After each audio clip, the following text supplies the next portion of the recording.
Hello and welcome to today's video about how to model threads for 3D printing in Fusion 360. So when it comes to 3D printing threads, there are a few options to choose from. The most commonly used one is to use a tab or die cutter tool to form the threads after printing. But if you have a printer with higher accuracy, you could even try to attempt to print your threads, which in most cases leads to success for the bigger threads.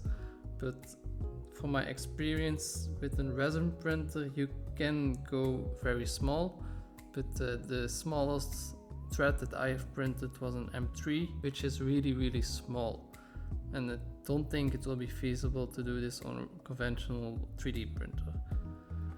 So how to do this in Fusion 360? So for an external thread, it's very easy to do. We just go to the create and then the thread function.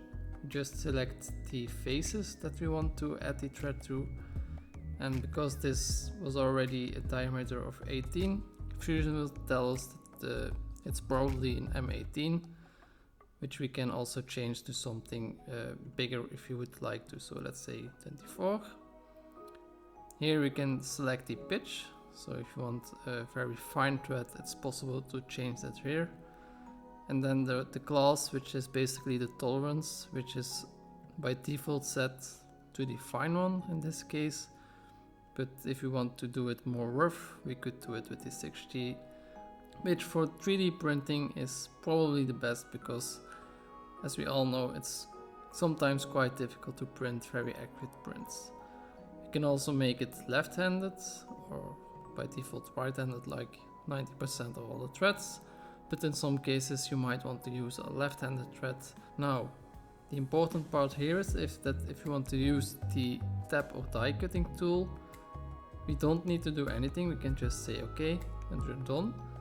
But as you can see here, now if you would save this object as an STL file, you will see that there are no threads modeled here, so it will just be the cylindrical part that will be exported.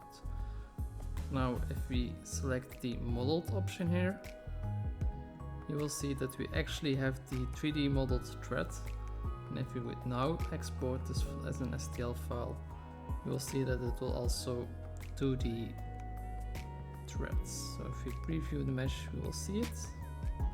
So depending on what you want to do, if you want to either print the thread or if you want to cut the thread afterwards, you really need to pay attention to the modeled checkbox. Now if you want to create an internal thread, let's say a hole, it's also very easy. We can just select the hole tool, and I added a center point here on this side.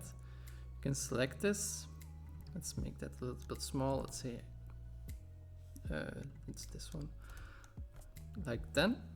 And here we can also select the tabbed one, which means that we will create threads.